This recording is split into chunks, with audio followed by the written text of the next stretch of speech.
Thierry, cette première étape du Grand National vient de s'achever avec un résultat sur lequel on n'aurait pas forcément parié au départ, mais ça fait des nouvelles têtes. J'imagine que c'est plaisant. Oui, c'est très plaisant. On a vu des bons chevaux, des cavaliers qui sont sur la montante, des jeunes. Mais c'est bien, ça pousse un peu les anciens, ça dynamise tout le monde. Je trouve que c'est très. Puis, des nouveaux chevaux qui vont bien comme ça, c'est rassurant pour 3 ans avant Paris, c'est plutôt bien. Il va falloir des nouveaux chevaux et des nouveaux cavaliers.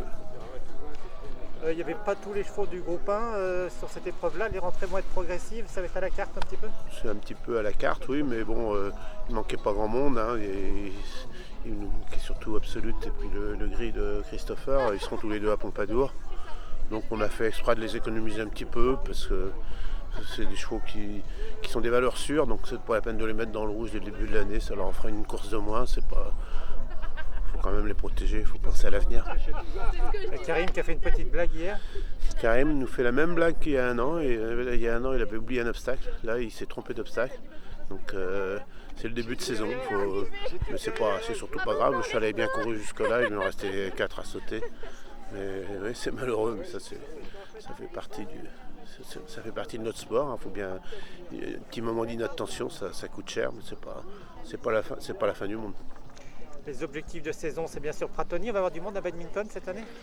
Apparemment, j'ai beaucoup de candidatures.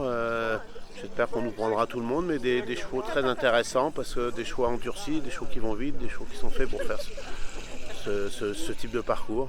Entre celui de Bigot qui doit y aller, je crois qu'il y avait aussi, il s'appelle Luc Château, Troubadour, celui de Cédric. Enfin, il y a des chevaux qui avancent. Hein. On a pas mal de chevaux. Il y a le cheval de Cyrielle Lefebvre aussi c'est des bons chevaux de 5 étoiles. Je pense que on devrait faire un beau badminton. Après, de là à gagner, il ne dresse sûrement pas assez bien pour gagner cette épreuve, mais je pense qu'on peut bien figurer avec des chevaux qui peuvent être à l'heure.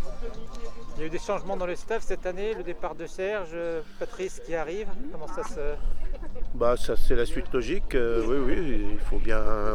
On repart sur une Olympiade. Donc Serge avait décidé d'arrêter. Voilà, on travaille avec Philippe Limousin qui donne un coup de main à Jean-Pierre. Ça fait un bon duo. J'ai trouvé que pendant les stages c'était très constructif. Les cavaliers avaient l'air très contents. Et puis après le départ de Thierry Pommel aussi, je demandais appel à Patrice Delaveau, qui est un garçon très compétent et donc qui va me donner un bon coup de main pour préparer ces championnats du monde et surtout pour préparer Paris. Il a l'air déjà bien intégré à la famille du complet. Oui, c'est un garçon qui s'intègre facilement. Son père montait en complet, il est proche de nous. Non, ça s'est très bien passé comme intégration. Super. Merci Thierry.